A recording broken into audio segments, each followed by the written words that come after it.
Dr. Laura Schlesinger, remember her? That's right. Spike shared this story with me because he used to listen to her so often. He was focused in on her. No, you know what? I'll admit, I listened to her just like many people did. The radio psychologist, people would call in and, of course, share their worries, share their concerns, and she would give her answer, and sometimes in a very crass way, but she did it. And sometimes it isn't exactly what you wanted to hear. This first reading from Nehemiah kind of made me think of one of those instances, and I'll never forget. Somebody called in, a young lady called in to her radio show, and of course, she was there to complain about her parents and there to complain about her Catholic faith. You see, she was getting ready to get married. And of course, her parents wanted her to get married in the Catholic Church. But she just went on and on and on about she just didn't agree with the rules, she didn't like the rules, she didn't like the laws, she didn't like all these things that she had to follow, just kind of continued just to complain about the church itself and how she was just kind of upset that her parents were pushing her to get married in the Catholic Church.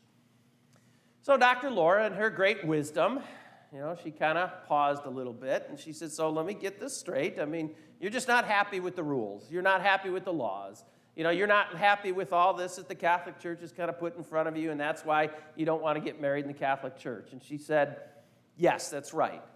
Well, she asked her this very simple question. She says, so if you followed every rule, if you followed every law that the Catholic Church has put in front of you, would your life be better? Or would your life be worse? Well, of course, she gave that quick, snarly little sigh. And she says, well, I guess it would be better. And then Dr. Laura, in her great way of handling things, just said, well, okay, click, and hung up on her. That was her way of getting the message across. You know what? Think about what you're saying. Think about what you're asking. And I think in this first reading from Nehemiah, these people were kind of going through that same thing. Now, you got to also understand, this is a group of Israelites that have been in exile. They've been put out of their home for many, many years. And they were going back to Jerusalem, and they found it just a mess. And, the law was put in front of them, and Ezra and Nehemiah stood up and said, look, you're going to have to follow this, you're going to have to follow that. This is how we're going to rebuild. This is how we're going to rebuild as a nation. This is how we're going to rebuild Jerusalem. And they weren't too happy about that. They really weren't, because they were saddened and they were frustrated. All right, but Nehemiah and Ezra, in their wisdom, just said, look, you do this, it will bring joy to your life. You do this, your life will go in the right way. So we have to do this, and we have to forge forward, and we have to do the best that we can. And I think some of us kind of go through that same thing where we don't always like to follow exactly the way it's put in front of us. But in reality, when we try to do these things, it does bring us closer to God. It does bring us closer to a right way of life. And that's the challenge. Now, in this gospel today, all right, Jesus comes to the synagogue, and he stands up in front of the people, and of course, he breaks open the word, he breaks open Isaiah, and he reads from there, and he says, it reads that passage from Isaiah about, the Messiah is going to come, and, he's going to, come to the poor, he's going to help the poor, he's going to free the captives, he's going to, save the oppressed. That's what the Messiah is going to do. And he closes up the book, and of course, stands before him and says, in your hearing, this has been fulfilled. In your hearing, this has been fulfilled. Do you think the people ran out right then and there and said, he's here, the Messiah is here, let's go, we can start? They didn't.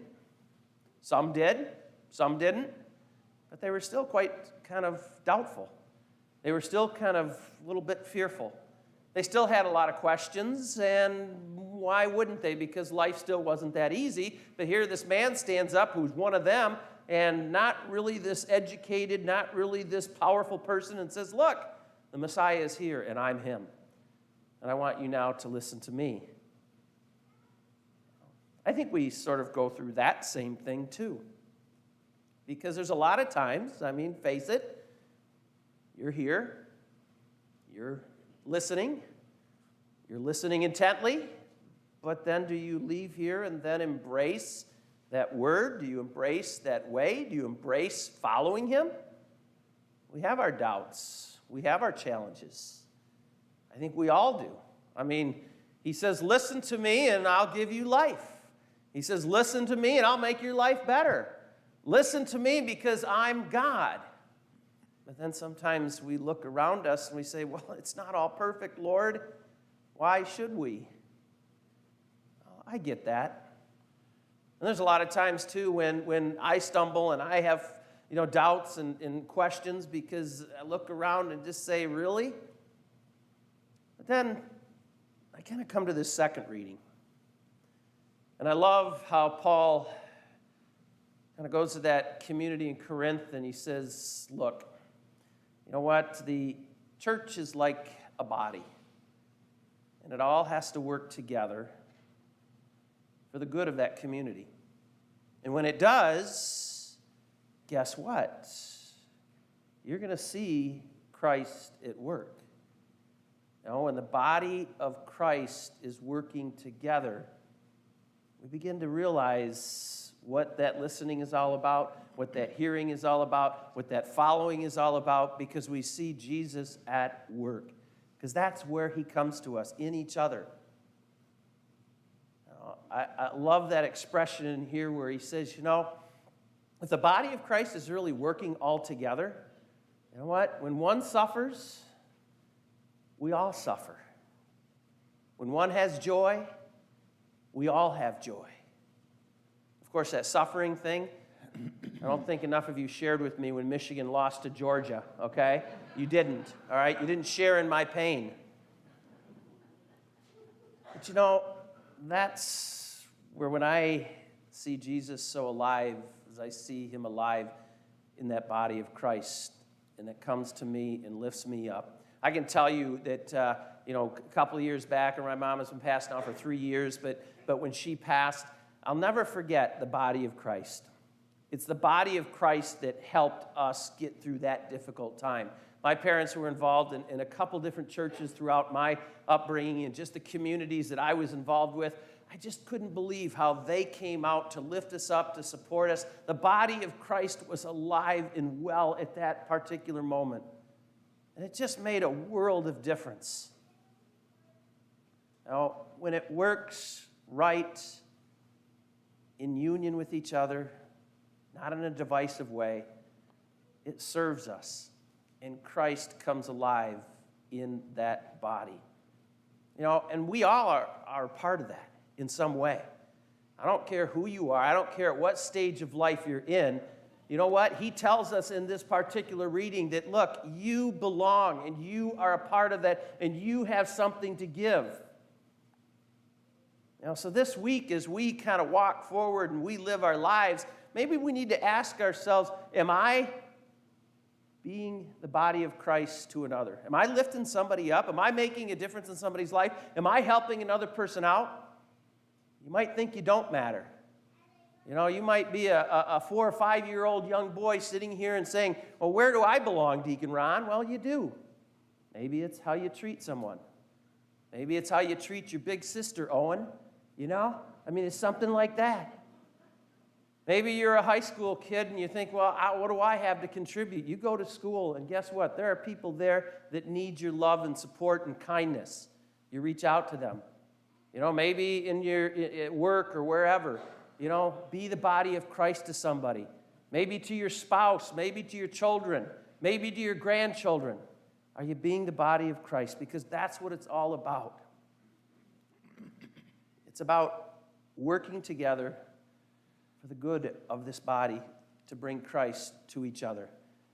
Because in the end, I just love the expression that, you know what? As the body of Christ, as church, we've got each other's back. We've got each other's back. If we're divisive, if we're creating division, and we're thinking we're better than others, we're not doing what Christ calls us to do. We're not living in that body of Christ. We're living on the outside of it. There is a lot of division out there. It's up to us. It's up to us as Christians. It's up to us as Catholics. It's up to us as churchgoers to say we need to bring that together. So let's walk this week, seeing where we need to make the body of Christ around us just a little bit stronger with anybody that we come in contact with any words that come out of our mouth, and how we just kind of relate to each other. Let's build that body of Christ. Let's realize as the body of Christ, we've got each other's back. And if we just follow those rules and follow those laws, my gosh, the joy of God, of the Lord, will be present in all that we do, all that we do.